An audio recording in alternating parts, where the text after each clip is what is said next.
योगी आदित्यनाथ उछल कूद करने वालों को यूपी में कोई मौका देने के मूड में नजर नहीं आ रहे और इसलिए उन्होंने अग्रेसिव मोड अपना लिया है। जी हां, अपने खिलाफ फैलाए जा रहे तमाम नैरेटिव को योगी ने अपने ही अंदाज में धुआं कर दिया है। योगी ने बीजेपी कार्यकर्ताओं के बीच जो कुछ कहा, उसने एक साथ कई लोगों को मैसेज भेजा। यह मैसेज अखिलेश यादव को है, राहुल गांधी को है और उनके खिलाफ नैरेटिव फैलाने वालों के लिए भी है। रिपोर्ट आपको दिखाते हैं, देखिए योगी आदित्यनाथ ने कैसे जवाब दिया है। योगी को मुस्लिम विरोधी बताया, योगी को एंटी दलित करार दिया।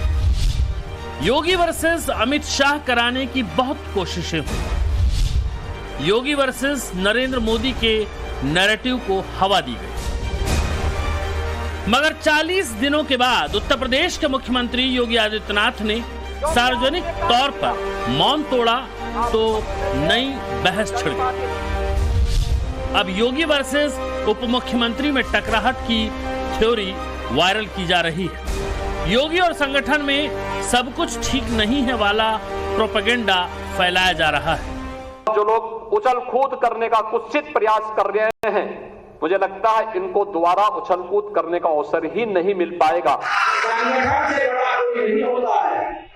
संगठन सरकार से बड़ा है, बड़ा था, बड़ा रहेगा। भारतीय जनता पार्टी के कार्यकर्ता को किसी भी स्थिति में बैकफुट पर आने की आवश्यकता नहीं है। योगी अब एग्रेशन मोड में आ रहे हैं, फ्रंट फुट पर खुद मोर्चा संभाल रहे हैं। तो फिर उनके खिलाफ नैरेटिव फैलाने वाले कौन हैं? क्या योगी के खिलाफ भीतरघात करने की कोई प्लानिंग है? क्या मौका परस्त राजनीति करने वाले एक्टिव हो गए हैं या विपक्ष यूपी जीतने के लिए चलाए जा रहे अपने एजेंडे में सफल हो रहा है?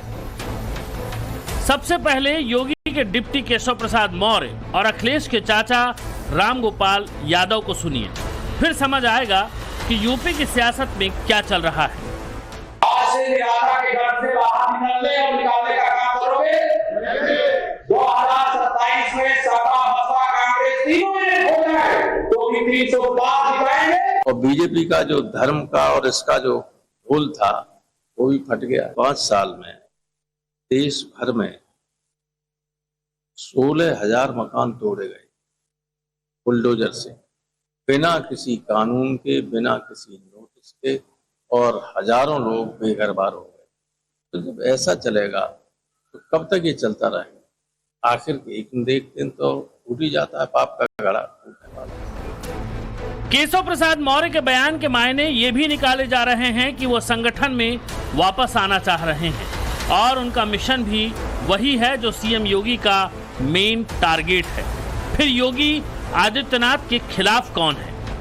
योगी आदित्यनाथ जिस तरह फॉर्म में लौट आए हैं और जो फ्यूचर टारगेट उन्होंने सेट किए हैं, उसे एक बात तय है, यूपी में सीएम योगी की पावर किसी भी लिहाज से कम नहीं हुई है और बीजेपी 2027 के चुनाव में उसी रोड मैप पर काम करने वाली है जो लकीर योगी आदित्यनाथ खींचने में लगे हैं। 10 सीटों के विधानसभा उपचुनाव की जिम्मेदारी भी मुख्यमंत्री योगी के कंधों पर है।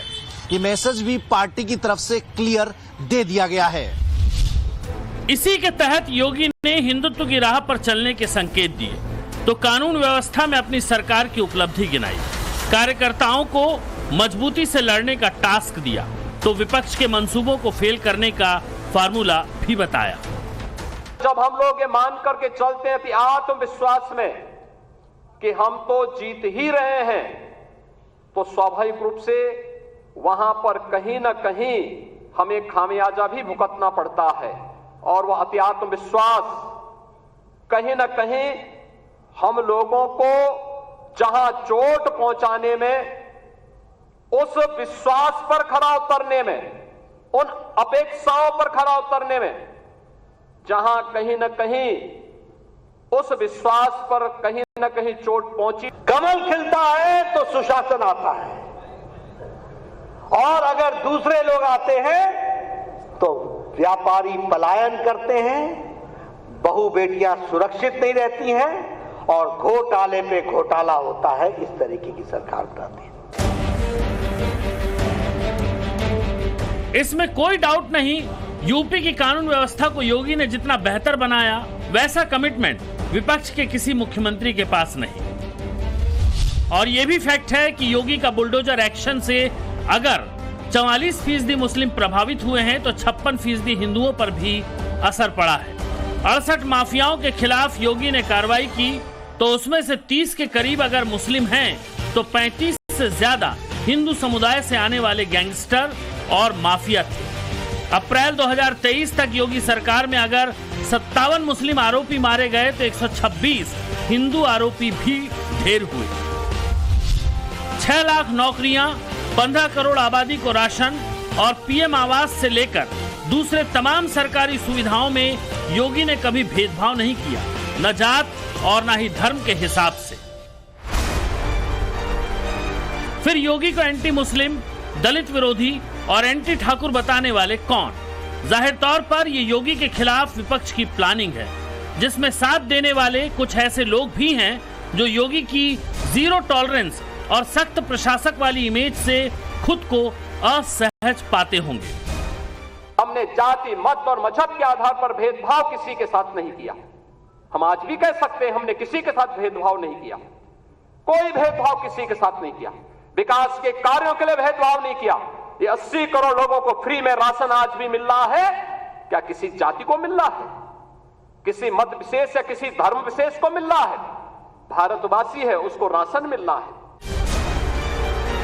यूपी विधानसभा के उपचुनाव में बीजेपी अगर 10 में से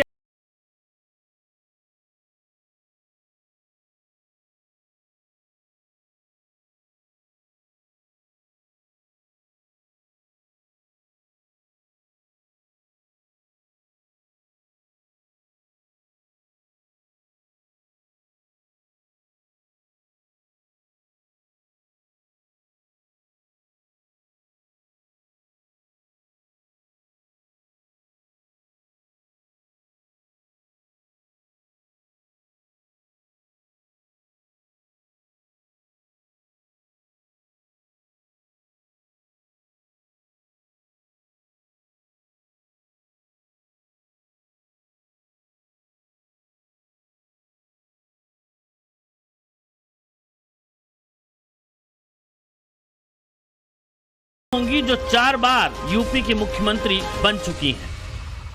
भारतीय जनता पार्टी के कार्यकर्ता को किसी भी स्थिति में बैकफुट पर आने की आवश्यकता नहीं है, किसी भी स्थिति में नहीं है,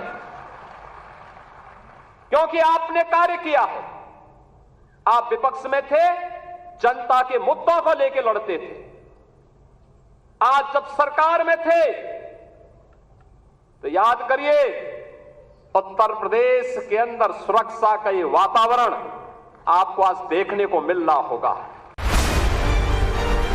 यूपी में योगी तीसरी बार कमल खिलाने के मिशन पर निकल पड़े और वो विधानसभा के उपचुनाव से रिस्टार्ट करने वाले हैं। सूत्रों के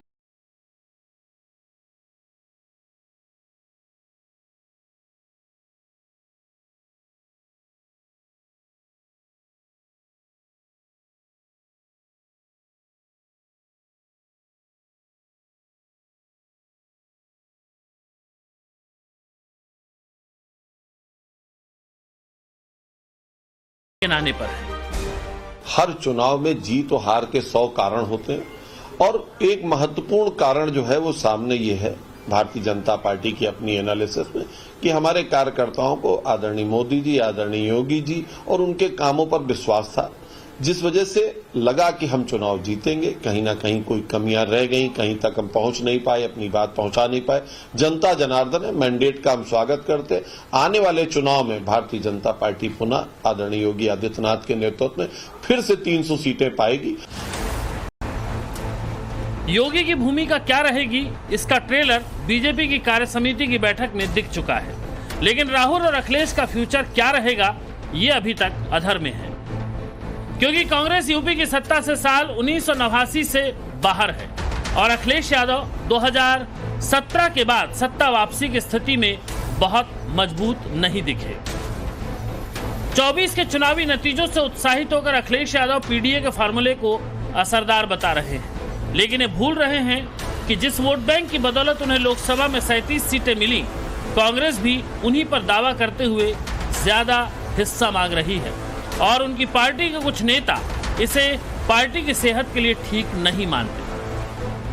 ब्यूरो रिपोर्ट, टाइम्स नाउ, नव भारत।